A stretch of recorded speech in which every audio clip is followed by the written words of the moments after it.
Hey guys, how you all doing? Welcome back to my channel. So today I'm going to be talking about all of my reading essentials. So I saw EmmmaBooks do this video semi-recently and I thought that it was really fun, so I decided to do it myself because I have a few reading essentials as well. So let's just get started. First, obviously, you need to have a book. So I'm currently reading The Upside of Unrequited by Becky Albertalli. Love this book. Rereading it. The first thing that I always grab after I grab the book that I'm going to read, bookmarks. So these are some of my favorite bookmarks. So I use magnetic ones, I feel like most of the time. These are my Harry Potter ones. I love these. I just think they're so cute. And magnetic bookmarks are great because they don't fall out of your book. So I use magnetic bookmarks a lot, I would say, like the majority of the time. But I always like to theme my bookmarks to the book I'm reading if I can. So if I'm reading Harry Potter, I naturally will use these or one of the other Harry Potter bookmarks that I have. For example, if I'm reading The Fault in Our Stars, I'll use this bookmark. It says maybe okay will be our always. I don't typically use these kind of bookmarks that often anymore because I made the mistake of doing that with my favorite Harry Potter bookmark and my cat ate it. So we ain't doing that anymore. So if I use these bookmarks, I try to keep like a close eye on the book, or I keep the book in my room far away from my cats. But if I'm reading The Fault in Our Stars, I'll use this bookmark. If I'm reading, for example, The Love and Lies of Roxana Ali by Sabina Khan, which I highly recommend you guys read if you haven't already. I think this book is so underrated and you definitely should check it out. But I got this when I went to her book signing, her book launch party, and it's so cute. So I definitely used this when I was reading that book. We love good bookmarks. And then if I'm like leaving the house, I'll use a book sleeve. So this was gifted to me from Kirsten. We love Kirsten. They gave this to me for my birthday last year and I love it so much. But it's a Marauder's map and it's so cute and it's actually really big. Like it fits tall hardcovers perfectly. So I use book sleeves to protect my books because I can't even tell you how many times I've taken a paperback book into like my purse or something and I've bent it. More so when I was in school and I would put a book in my school bag, it would get really dented and like folded, and that used to bother me so much. I definitely could have used one of these when I was in school.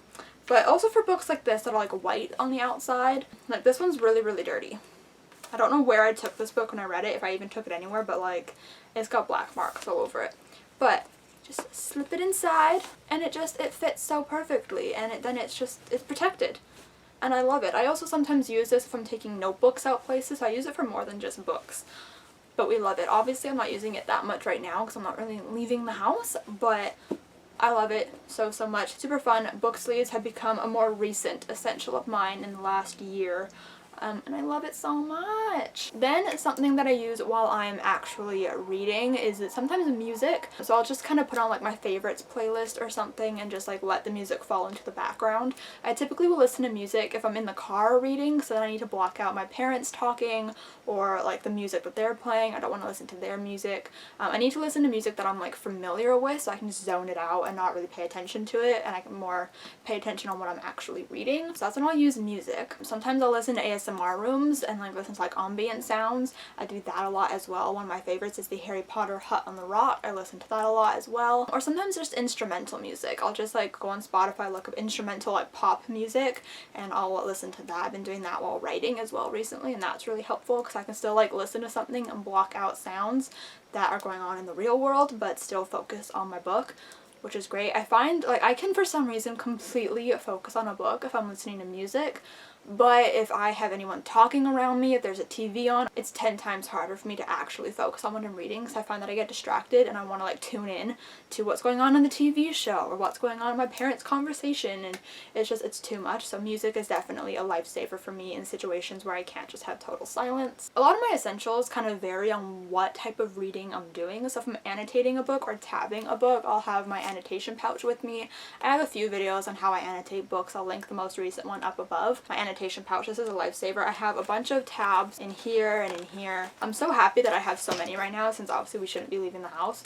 So I just use these tabs. They're just from the dollar store. They're just your run-of-the-mill tabs, which is fun. So I have a lot of those. And then also on the inside, I've got a lot of things as well. So I've got all my highlighters, I've got pens in here, I've got pencil crayons and a pencil in case I want to draw in the book, which I sometimes do. So this just has all of those supplies that I need if I'm annotating. And then I have a couple of things that I use kind of after I finish reading or daily. So for example, I have my bullet journal, my reading bullet journal, which I use every day to fill in days read and stuff. Let me show you my current spreads. So we have my days read and days written spreads. So when I read, I will fill in the day that I've read, so I can just see how many days in a month I'm actually reading. And then also sometimes I'll have a TBR written in here. Right now I have a TBR like bingo challenge where I wrote down some different prompts, and as I finish them I will color them in. I'll also typically write down the books in this books read section each month if I've read them, but I'm too scared that I'll run out of room, so I just do it at the end of the month now. And then I have my beginning of the year spreads. So I have this bookshelf, so every time I read a book I fill in the little book spaces with the book that I read and color it in gray if it's a physical read and just leave it white if it's an audiobook. And then I also have my 2020 reading goal tracker here. So my goal is 100 books and I've read 23. And I also have 2020 reading goals, which I've not completed any of yet, but that's okay. And then we have my 2020 TBR, which I've actually already read 3 books off of, so that's fun. And then I also have a 2020 book bingo at the end here. So every time I read a book, not rereads, I'm not including rereads for this one, except there's one square that's a reread a book, but besides that it's all new books that I'm filling this up with. And I finally got a bingo! I just got that with the last book I read, so we stand that. So that's my book bingo board, and it's just so much fun. So I use this literally every single day, and I am obsessed with it. I started it last September, and it's my favorite thing in the world, so this is definitely an essential when I'm reading. But then some people would say Goodreads is an essential. I haven't used Goodreads since 2017, and I never did reviews or anything, so I was just too lazy. I would just say that it was read and like move on. But now I keep a reading journal. I've kept this journal since 2018, so I have all the books I read since 2018 in this journal. I bought this on clearance at Michael's. We love that. It's my reading goals. I typically put reading goals, which is the same as what's in my bullet journal now, but I didn't have a bullet journal when I started this.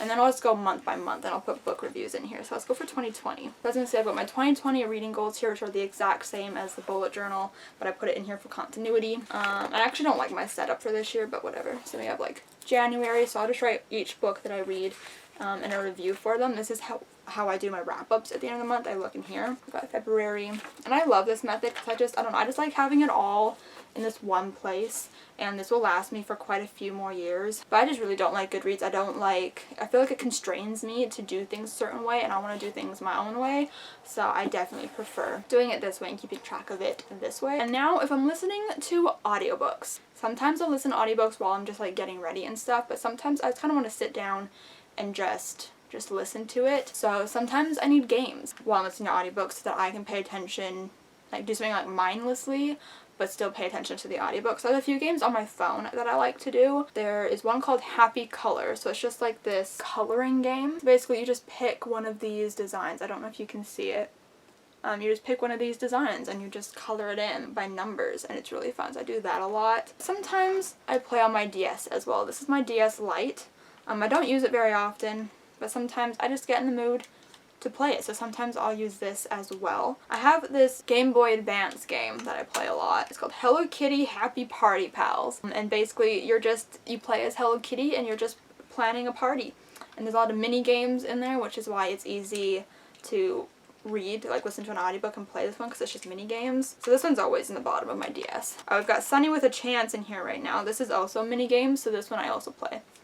So that's good. I had both the games in here that I typically play. So Sunny with a Chance, again, it's just like mini games. You're like going around on like the So Random set doing like mini games. So we love that. So that is my DS. That's what I do when I'm listening to audiobooks sometimes. But I typically play on my phone because that's just always near me. This isn't necessarily always charged or near me. I think those are all of my reading essentials. Sometimes it'll be like a cozy blanket or something like that, but not always. So those are kind of just always the things that I use when I'm reading or after I'm reading. So I hope you guys enjoyed this video. Give it a huge thumbs up if you did enjoy. Comment down below what your reading essentials are. Do you use a bookmark? Do you not use a bookmark? I always had to use a bookmark. Let me know. Do you bullet journal? Just let me know whatever you need while you're reading a book. Subscribe if you have not yet already, and I'll see you guys next time. Bye!